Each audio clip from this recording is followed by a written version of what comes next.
Good morning दोस्तों। तो आज है मेरे वियतनाम साइकिलिंग ट्रिप का चौथा दिन और आज की सुबह की शुरुआत करते हैं यहाँ के लोकल अंदाज में। जैसा कि आप देख रहे हैं यहाँ की सुबह बहुत ही शांत और ठंडी होती है। और अभी हम जा रहे हैं यहाँ के एक लोकल स्टोर में जो कि हमारे होम स्टे से पास में ही था, वॉकिंग डिस्टेंस पे। तो आज हमारा ब्रेकफास्ट का प्लान था वेज सैंडविच।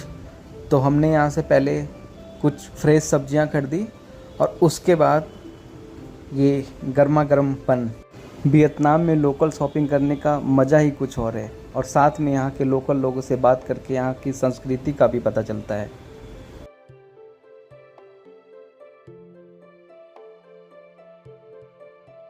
और एक हेल्दी ब्रेकफास्ट यानी कि अपना पेट पूजा करने के बाद मैं और अनुकूल अंकल आ चुके थे सापा रेलवे स्टेशन, जो कि सन प्लाजा मॉल के नीचे ही बना हुआ था।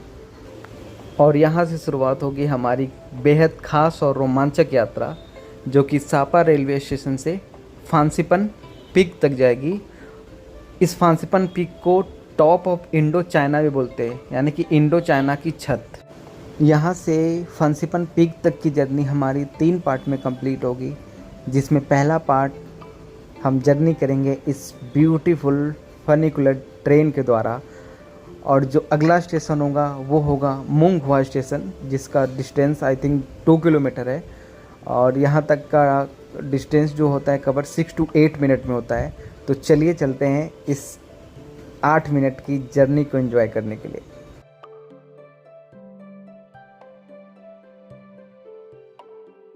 यह जो फनिकुलर ट्रेन है वियतनाम की सबसे लंबी माउंटेन फनिकुलर है, जिसे स्विस कंपनी ने यूरोपियन स्टाइल इंटीरियर के साथ इसे बनाया है।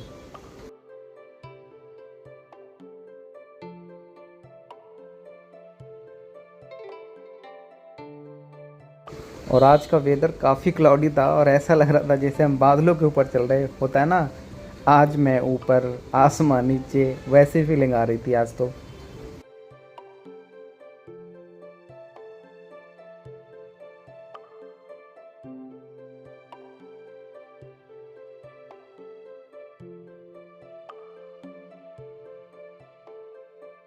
और अपने 8 मिनट की बेहद खूबसूरत और अद्भुत जर्नी के बाद हम आ चुके थे अपने जर्नी के सेकंड पड़ाव पे, जो कि मुंग हुआ रेलवे स्टेशन है। और यहाँ से ही हमारी केबल कार की यात्रा स्टार्ट होगी। अपनी केबल कार की यात्रा की शुरुआत करने से पहले हमने सोचा स्टेशन के पास बने खूबसूरत पार्क एरिया को एंजॉय किया जाए। और ये छोटा सा पार्क सच में काफ़ी शांत और सुकून भरा था। वाकई ये परफेक्ट ब्रेक है केबल कार की जर्नी से पहले। यह पार्क बेहद खूबसूरत तो था ही, और अगर मौसम इस तरह बादलों से घिरा हो तो समझिए सोने पे सुहागा। यह एक्सपीरियंस और भी ड्रीमी हो जाती है। बहुत सारे लोग इस पार्क को स्किप कर जाते हैं, बट आई रियली रिकमेंड कि केबल कार से पहले 15 से 20 मिनट का ब्रेक यहाँ पे ज़रूर लें, क्योंकि यह पार्क सापा की सादगी को दर्शाता है।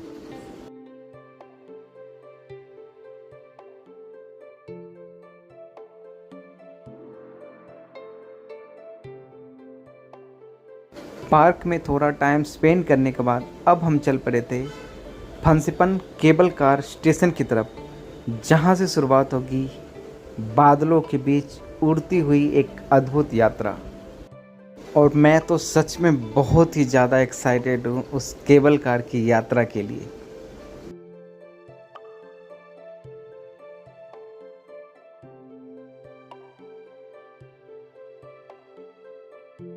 इस केबल कार स्टेशन आते ही मुझे एक चीज़ ने काफ़ी आकर्षित किया, जो थी यहाँ की फ़ोटो गैलरी, जो ना सिर्फ यहाँ की खूबसूरती को दर्शाती है बल्कि यहाँ के सांस्कृतिक और आध्यात्मिक पहलू को भी दर्शाती है। हर सीज़न में फांसीपन की एक अपनी खास पहचान है। कहीं हरियाली है तो कहीं रंग बिरंगे फूलों से ढकी घाटियाँ। इन तस्वीरों ने मुझे यह समझा दिया कि यह केबल कार सिर्फ एक राइड नहीं, यह एक यात्रा है समय, मौसम और संस्कृति के बीच। और यहाँ पे अपने टिकट चेक कराने के बाद हम फाइनली पहुँच चुके थे केबल कार स्टेशन पे।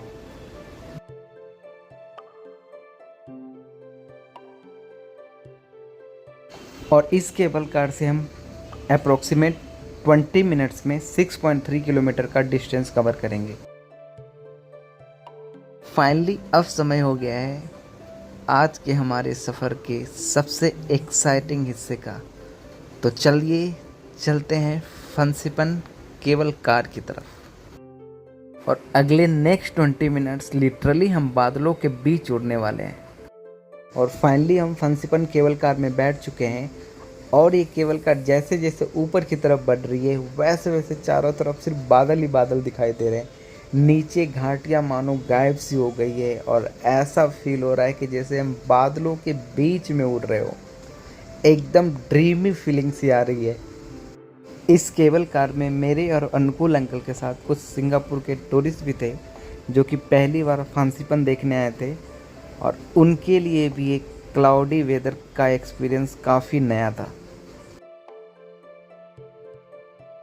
इस केबल कार राइड की सबसे ख़ास और ख़ूबसूरत बात यह रही कि इस राइड में हर पल नया कुछ दिखता है और हर पल कुछ छुप जाता है। मानो ऐसा फील हो रहा था जैसे मैं कोई फिल्मी सीन जी रहा हूँ, कभी बादलों के बीच तो कभी बादलों के ऊपर। क्या नज़ारा था, अद्भुत।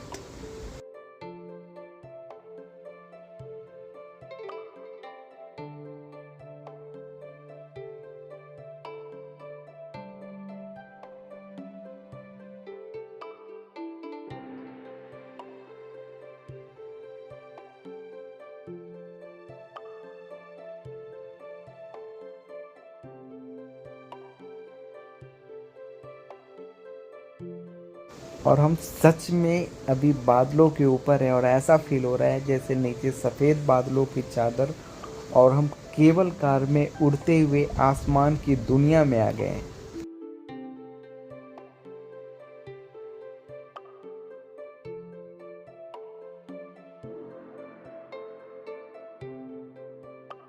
और 20 मिनट की अद्भुत जर्नी के बाद हम फाइनली पहुंच चुके थे फंसिपन केबल कार स्टेशन के अपर पार्ट पे, और जिसकी हाइट 3000 मीटर है। और यहाँ से हमें जाना था फंसिपन समिट जिसकी हाइट 3143 मीटर है। और यहाँ से फंसिपन समिट जाने का 2 रास्ते थे। एक तो आप खुद चल कर के जाओ और दूसरा एक केबल कार के माध्यम से। बट मैंने और अंकल ने डिसाइड किया कि हम पैदल ही ऊपर जाएंगे।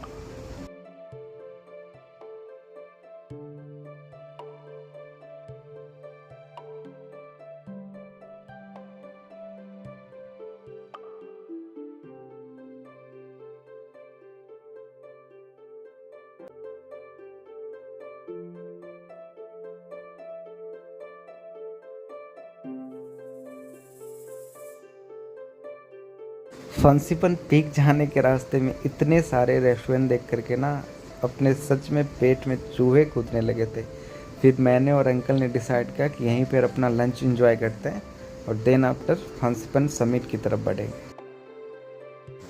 फंसिपन पीक की हाइट 3143 मीटर है जिसे रूफ ऑफ इंडो चाइना भी बोलते हैं। इंडो चाइना रेफर्स की एक साउथ ईस्ट एशिया का हिस्टोरिकल एंड जोग्राफिकल रीजन है जिसमें बेसिकली वियतनाम, लाओस और कंबोडिया आते हैं। बट समटाइम्स इसमें म्यांमार और थाईलैंड भी कवर होते हैं।